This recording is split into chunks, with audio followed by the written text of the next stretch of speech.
are, Jeremy. Podcast number 4. Wow. 4. Today is a special one for us, for you, for our audience, I think.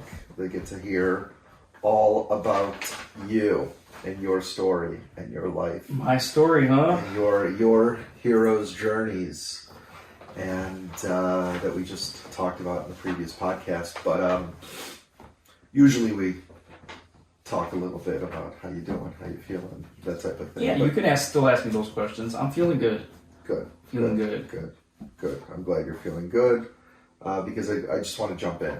All right, let's jump in. Not cloud it with what'd you eat for breakfast this morning. Right. I wanna So you mentioned the hero's journey, and we can start anywhere on the journey, but I'll just start even before I was born, right? Yeah, I had two. We joked about how early should Jeremy start his story, and we're joking from the womb. Anyway, okay, so let's start with childhood. 2 amazing parents, yes, who had me young. They met my mom was 21. My mom was 21. My dad, I believe, was 25. Okay. And they met at a wedding, and then my dad went out to meet my mom, and they just moved in, and then that was it. And then a year later, they had me. Nice. And my dad and my mom both always had the vision of coming to the United States because they wanted more for me. They wanted more for each other. They weren't living the best of lives in Russia. Sure. Being, Jewish from small towns, poor bringing up, and, not really seeing much of a future. So they took the risk with pretty much nothing. Right. $100 maybe, me, and the help with the Jewish Federation. Sure. And we came from Italy, migrated through Italy, celebrated my first birthday on the train, and then came to Cleveland, Ohio. And they started a life there. Why Cleveland? Just that was where it was with the help with the Jewish Federation. And actually a lot of my family came over as well the previous year, and then the following year. Some of them ended up in Toronto, some of them ended up in New York, and then Cleveland, Ohio. Cool. So growing up, lot of love, but I had, a strict life at home. When grade school started, it was get good grades. Right. And I struggled in school because I felt like English was my second language, and I was always getting C's. But, my family, they supported me. But this is kind of like the first time I remember and we're going to talk about, this is going to be like the main point of my story of how we, starting from kids through adulthood, how we view each other, right? Mm-hmm. So I viewed myself as not at the same level as other kids at school because of getting B's, low B's, C's, maybe a D here and there. And from Russia. And it was just I was like a little bit different, right? Yeah. It was like a little bit different. So I felt like childhood was a little tough, and also I was small. I was just short. I was small. I just remember always being one of the smallest kids in the class. Right. So let's fast forward to friends. I had great friends. Mm-hmm. A lot of them actually came over from Russia, some of my best friends. Right. And that was good and bad. The good was they understood who I was. Right. And they showed me brotherly love all the time. We supported each other all the time. Right. But they had tough childhoods as well from strict parents. Right. That Russian immigrant, like, you gotta go to school, you gotta do this by the book, you gotta, Sure. So they felt much of what I felt, and that was behind all the time with other kids in school. They would get picked on, they would get bullied, same with me. And then they would turn around and, out of brotherly love, bully me back, right? Sure. So, like, some of my best friends, they would call me Dumbo, right? Because I had big ears, big head. Sure. But yeah, we had great times. I was Charlie Brown. Charlie Brown. Big round Really? head. Yeah, so growing up, that was my life. I remember getting into a lot of bad stuff. Bad stuff just because running away from how I was really feeling, right? Just, again, more of a lot of negative self-talk from a young age. And my cousin... See, you talked about strict, home, parents. My dad was super strict too. You think that comes from just growing up in Russia, and it was their parents just being depressed all the time, and always growing up with one ticket for one loaf of bread type thing? So maybe it's just a long. Well, yeah, no, absolutely. It all goes down to our parents, their parents, and their parents' parents, and the information and the way that they were taught to handle life, right? Right. That's all that was. There's no blame for having strict parents. In fact, most of us as kids had strict parents. Right. Okay, most of us. Probably anyone who's listening to his podcast had some sort of strict parents or beating themselves up for certain things that they did at a young age, right? Sure. So, yeah, that's what it is. But anyways, got into a lot of bad stuff. I remember, I'll tell a story. One of my cousins, and he had a rough childhood too. His mom and dad were pretty tough on him. So our escape when we met once a weekend was to just go out and roam the city. Roam the city and steal glue guns from Home Depot or wherever, just so we had something to play with. We didn't have a lot of money, right. Or we would steal baseball cards, or we would just do bad stuff. And then I remember coming home and just then beating myself down for this is who I am. I'm like stealing stuff. Right. I'm a thief. I'm a thief. And right. this was my escape. It's crazy. Yeah. So, anyways, let's fast forward. So let's get to where do you want to fast, like college? College days? Yeah, right before. So I snuck into the Ohio State barely. I think I had like a 2.9, 3.0 GPA, and back then they were letting people in right. for 3.0. Right. So I get into one of the biggest colleges, and I stick out like a sore thumb. I look like I'm someone's younger brother visiting, coming to these parties and just visiting. Right? Like, whose younger brother are you here? Why are you drinking beer? Right.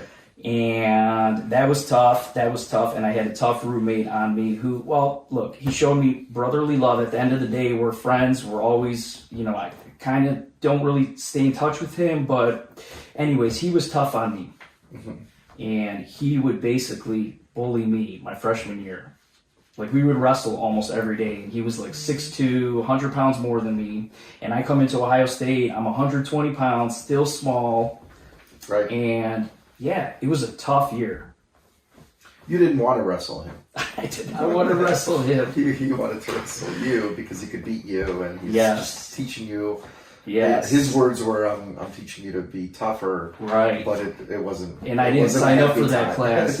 I didn't sign up for that class. Gotcha. But hey, I mean, there's a purpose for everything. So anyways, after that year is when I first heard something as far as a calling to do. And we talk about this in the Hero's Journey, one of the podcasts, that we hear these callings. Hey, you should go do this, or you should contact this person. Or my calling was, Jeremy, you should go to the gym and start working out, because I was small. Right. And I did that. I did that second year in Ohio State, and I started working out, and I put on a lot of muscle fast. The first couple years, I think I put on, maybe I grew an inch or two, but I put on probably 20 to 25 pounds of muscle fast. And gym life, that was me. That was me. I worked out 5-6 times a week, and it changed everything. It increased my confidence. It gave me a purpose. It gave me a direction finally. Mm-hmm. And I ended up not finishing from Ohio State because I didn't go to school much there either. Again, it was tough times. But when I left Ohio State and came back home, my friends were there, and the good times were about to start. We were going out. We were having a good time. I was also working. I was successful at work. Things were going well. With the good times came drinking. Sure. I got introduced to cocaine, and I got introduced to pain pills. So there was a lot of good times, but there was a lot of stuff that was not good. Sure. And at 25, I met Tony, who just actually passed away. And it was great. It was great. I was starting a family. My confidence was good again. But mixing drugs and alcohol throughout this entire process was ultimately what prevented me from growing in all areas of life. We talk about the 6 pillars: the mind, the body, family, finance, society, and faith. And I felt like because I was always looking for something else ever since a child, still doing it at 25 years old, even though, I'm starting this family, I'm starting this new life, still looking for something else because I didn't have any of the other stuff besides maybe body. Right. Stuff was missing. That caused stress, that caused anxiety, and that caused it in the relationship. And But you guys had a kid together. we had a kid together. So there's a lot of good, happy, amazing times. Yeah. Want to talk about some of those? Amazing times, absolutely. I mean, when I met Tony, we had amazing times, I would say, probably for the first 5 to 6 years. She had a 3-year-old baby boy, Jordan, and we did everything together. We literally did everything together. We supported each other. Amazing group of friends. That always, you guys always, every weekend, were with them, right? Yeah, almost every weekend, or some weekends we did take off, thankfully, and did our own thing, but friends were a big part of our life. And again, all these friends from childhood that went through the same stuff that I did. Right. No, everyone can relate. Everyone can relate. Sure. Everyone can relate. So then we have Nathan in 2011. We got married in 2009. But before that, actually, here's when I knew that something was a little bit off. When my dad died, 2009, about 30 years too young. So how old were you at that point?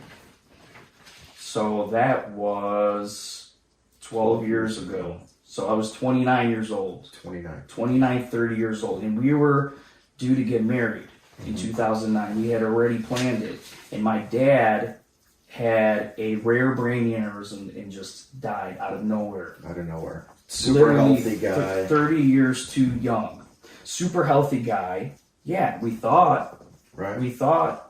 thought Tony was super healthy too. Sure. Until she got cancer. So he dies, and my world got rocked, but it was hard for me to really even show any emotion. And Tony actually used to tell me this all the time, that Jeremy, you rarely show any emotion.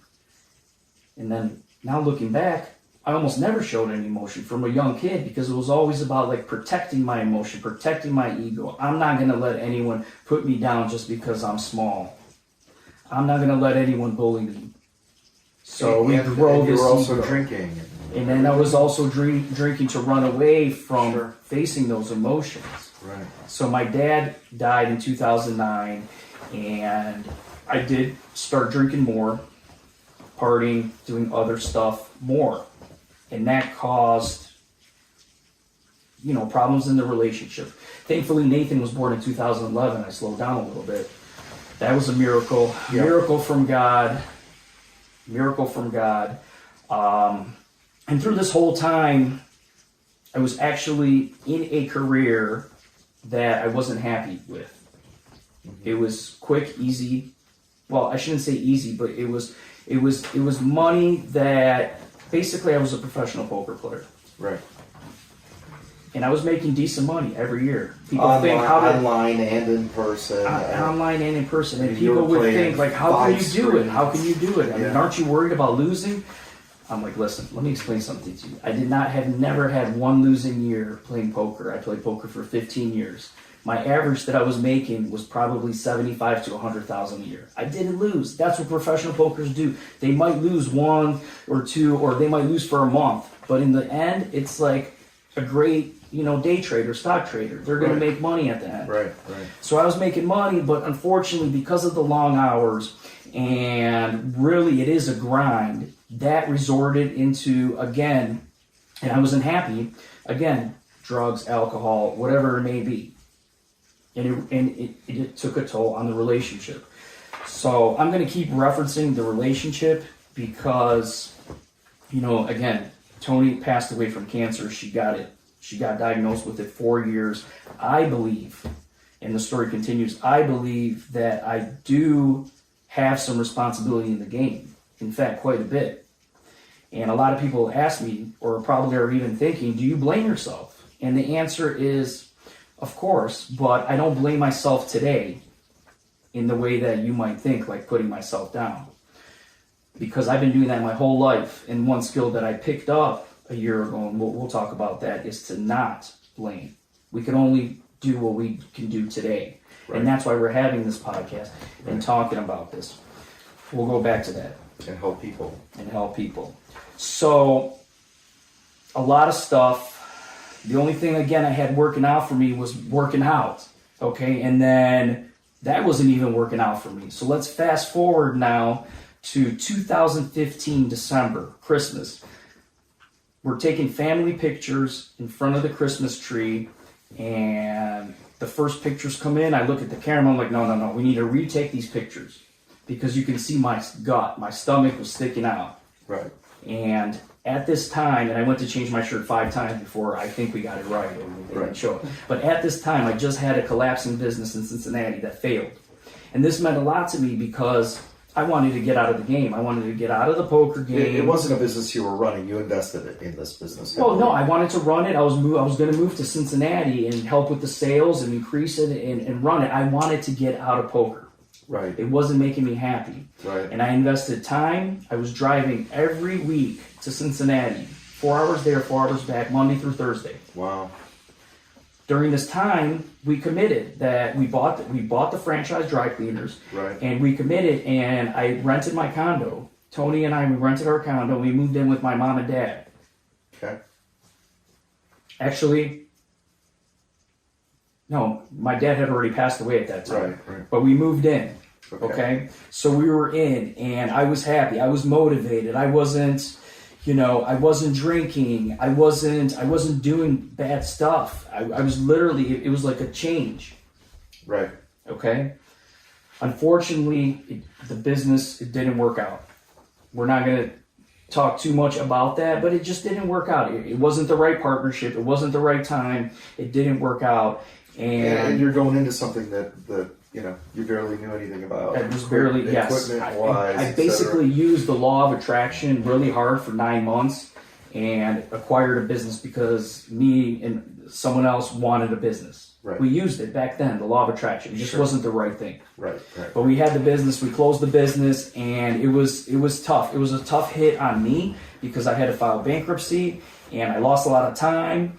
And during this time, we were at my mom's, and so we had to get out of there ASAP. I wasn't going to stay with them much longer, right? Sure. So we ended up buying a house out in Menor, and a lot of that, just all that stress, all that pressure, going back to poker. I also went back to drinking. I also went back to, once in a while, pain pills. I went back to gaining a lot of weight, not eating healthy. So again, 2015 Christmas, big gut. Just low point of my life. Marriage. Now Tony, she was absolutely amazing for so many years, and all this crap, all this hiding my emotions and not really giving her what she deserved caused the break in our marriage. And ultimately, I knew we were going to separate. It was a low time in my life. And so I'm working out in the gym, and I'm thinking how I just messed everything up, and boom, my bicep snaps. Just rips because my mind is somewhere else. So now I'm like, man, come on, are you serious? Now I don't even have a gym. Now I don't even have one of the 6 pillars, right? I don't even have body. Well, luckily one of my good friends is like, listen to this podcast, because I know you're talking about, I mentioned like, how do I preserve my muscle? How do I just like not go the other way? And I started listening to podcasts, got into keto, and somewhere along the line I did hear that, okay, look, you have a son. Your marriage is collapsing, but you're not going to give up, and you're going to make a change. And I made a change. I made a change in the way I ate, and I lost 35 pounds by doing keto. Just totally got shredded. I couldn't work out, right? I had surgery. I had to stay away from the gym for 2.5 months, but I got shredded, and I started feeling amazing. And it lowered a lot of my stress and anxiety. Unfortunately, just from eating right. Just from eating right. It's amazing. Unfortunately, the relationship with Tony did not last. We didn't file for divorce, but we did separate, and we moved our separate ways. So, but still close friends. Still close friends. And everything else. And during this time when we knew we were going to separate, this is when she did get diagnosed with cancer. And again, I'm going to mention, because it was tough for her as well. She did blame herself. I know for a fact that she did blame herself, and she did say that her mind did create the cancer, and her mind was going to beat the cancer. And ultimately, she was not successful in doing that, but it doesn't mean that that's not the right way to go about it. At least a preventative way. Sure. So my message is that, look, regardless of our past, the blame that you put on yourself, you can change it all, because today's a new day. And the way you approach this day with your positivity and what you give back to others is the best way to beat anything. But anyway, she got diagnosed with it, and we're doing it together, the holistic approach. She actually jumped on keto also. I coached her up through that. She had the mastectomy. She did the hormone therapy treatment, and she was cancer free. We were still great friends, but we were on our separate ways. So let's fast forward to perhaps the greatest change in my life, which was right around December of 2019. I was driving, listening to an audiobook. The book's called Spirit Hacking. And somewhere in the book, there was a part that really, really touched me, and I started actually crying driving. Probably one of the first times ever crying. I didn't even cry when my dad died.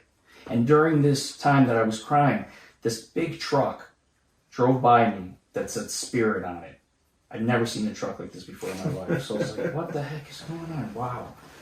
Wow. So I don't know. I thought powerful moment. Yep. Something funny was going on, but I was going to keep diving deeper into that, what that meant. So got a couple more books, ordered a sauna. Because I wanted to get into meditation. Throughout my life, I tried it, 10 minutes here, 5 minutes here, but just like so many, I can't do it. I can't just sit here for 10 minutes. Too many thoughts. What am I supposed to do? I don't know what to do. I give up. Been there. Yeah, for sure. So I get the sauna, and I start meditating, and we fast forward to March. Because this is recent. I mean, December 2019 is 15 months ago. Yep. So, okay. So we fast forward to March. And let's fast forward to, let's say, the middle of March. So this is already right when the pandemic is starting. Okay? So the last time I went out was March 6th with one of my buddies. I think I had maybe 1 or 2 drinks. I wasn't even feeling it. We went to Lago, and I just came home. Let's fast forward to middle of March. Now I'm meditating every day, literally every day. And right around the middle of March, I started reliving this story that I just shared with you guys, but in deeper, like literally hitting every part of it, of blaming myself, beating myself up, getting bullied, bullying my own self, literally relived it all in one sauna session. It was probably 45 minutes long, and I literally cried the entire time. Wow. It was powerful because when I got out, I just felt lighter. I had less stress. I had less anxiety. And guys, you have to understand, I was very, very stressed. I had a lot of anxiety. My whole life was just like on panic mode. Right. Panic mode. For me to even have a conversation with a couple people, I mean, it would just be scary. I was just a different person. And I felt lighter. I just felt so much better.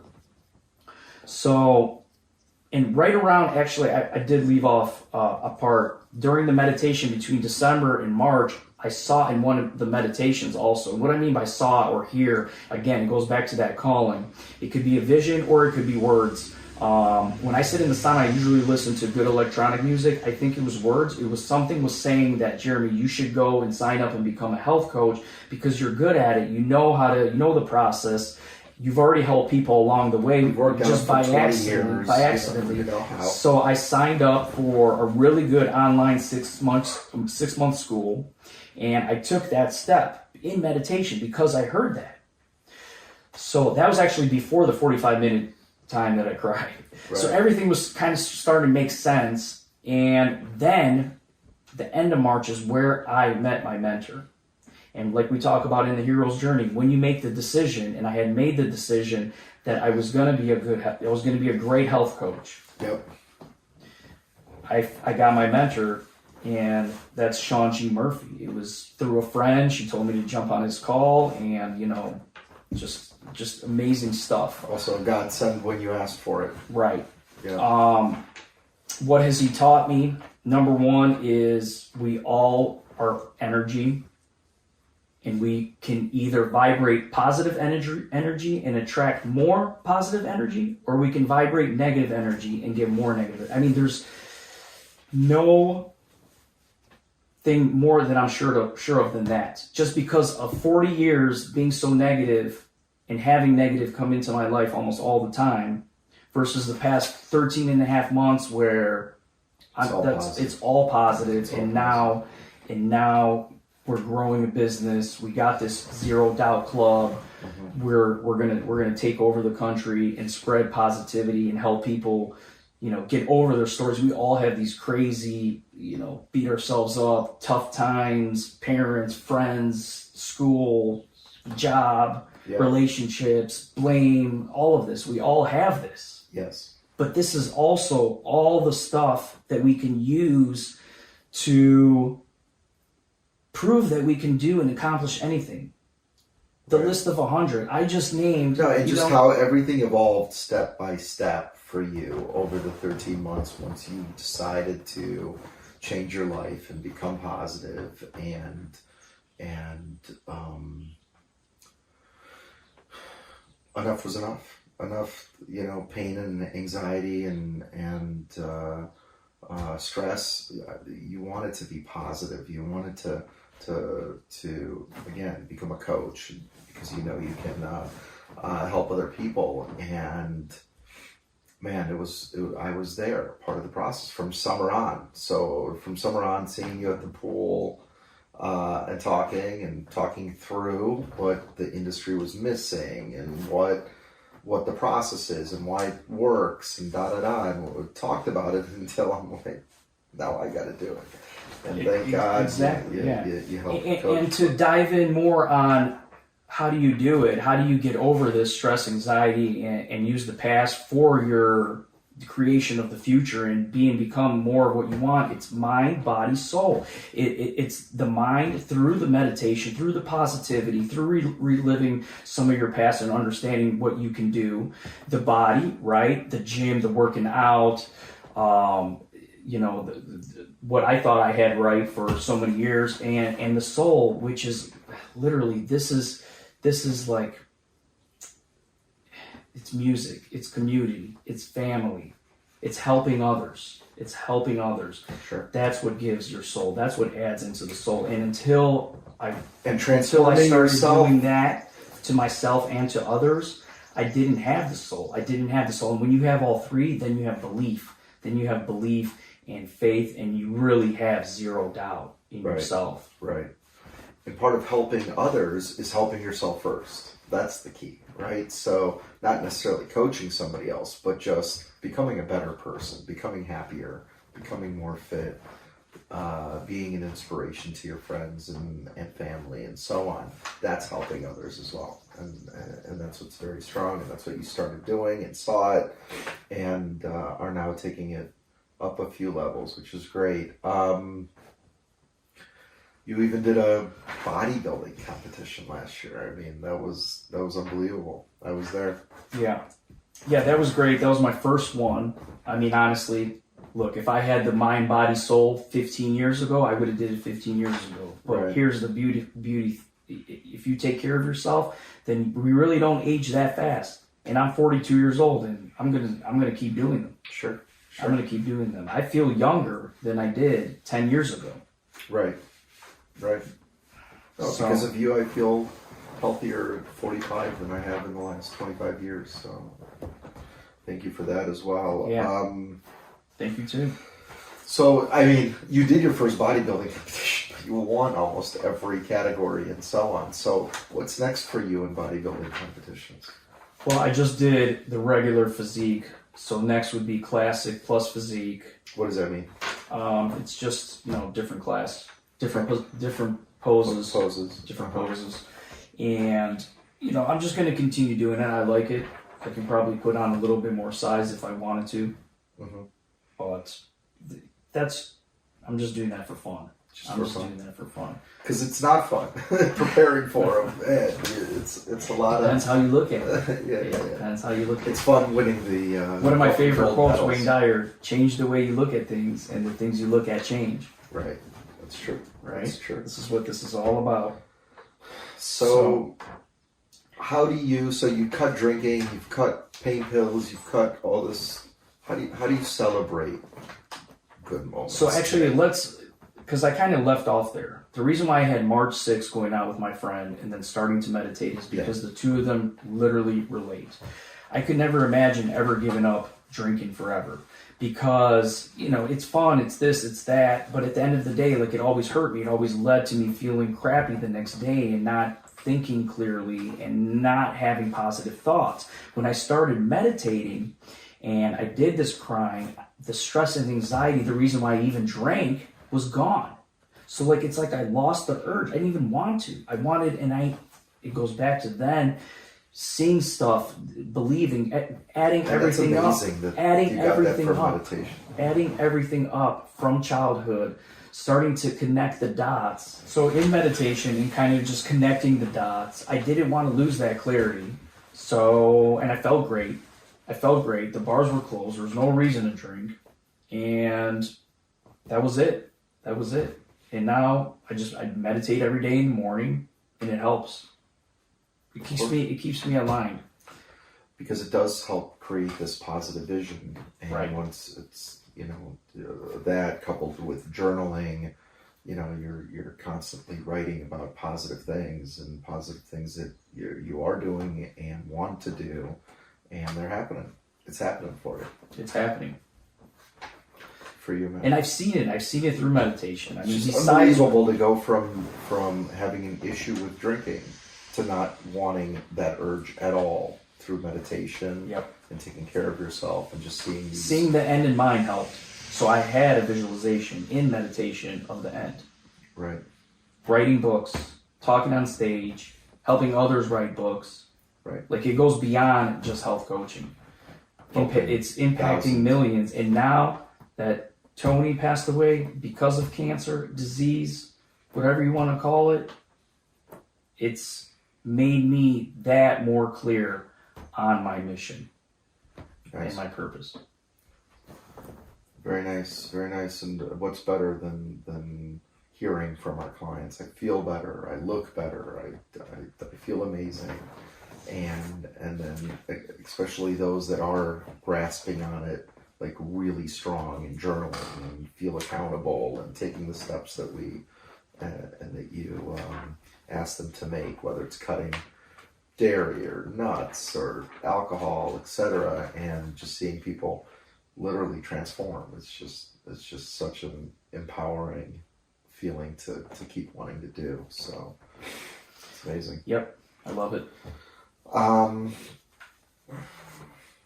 So that's my story. So let me tell you what came to my mind. What came to my mind is your mom listening to this podcast and worrying that, you know, your childhood was so negative. And so let's throw a bone to your mom and talk about maybe some vacations. I have an amazing mom, amazing parents. We went on vacations every year. That was one thing about my dad. You know, we weren't making a lot of money. They weren't making a lot of money. They afforded to buy a house, and we were still going on vacation every year. Every year. Regardless, Where, because Florida he knew stuff, or? Cancun, Florida, Mexico Wow. cruises, because he knew that having memories was the most important thing we can have. Sure. And he was the most unselfish man ever, like literally ever. He Oh. had 5 t-shirts, 1 pair of sneakers, well 2, he walked a lot, took the bus to work, was a Wow. barber, took the bus to work, two different buses to get downtown, and walked to the bus stop every day. Wow. Yeah. It And was you all st- about and you saving. still- It was all about saving. But so you still had your Nike shoes, right? I still had stuff. And your Levi's Absolutely. jeans and everything that us immigrant kids. So my that- story is not so much about. It's about from my eyes as far as how children look at themselves sometimes. The blame that children put on themselves. Right. Because there's learning from that. Yep. That's the point of my story. I had a great childhood. Look, Yeah, you said the dinner compared to table others, was always full. compared to others, I had an amazing childhood. I'm so grateful for everything that I had that my parents gave for me. Sure. Coming from a child's eye sometimes, as a 10-year-old, as a 12-year-old, as a 15-year-old, there's learning from that. And it's not wrong to revisit those memories and say that it's okay, you made it through that stuff. And because you're so mindful right now, you're breaking the chain, right? Right. Your relationship with your son, their grandson, is very different, right? Because you're more mindful and you're just a different person and you broke that chain. That's a great point, Eric. This is all about breaking the chain. Yep. This is all about breaking the chain and spreading 2 things: positivity and love. Right. And be grateful for our past. Be grateful for our past. Of course. And be grateful for what we have now. Of course. Of course, That's all this is Of about. course, I wish we would have done it 20 years ago, but that's okay. That's okay. Everything, I'd rather do it everything now than happens never. at the right time. We wouldn't have been ready 20 years ago. Right. Right. 100%. Okay, man. All right. This was really good and powerful, and man, I appreciate it. Well, thanks for listening, guys. sure. All right.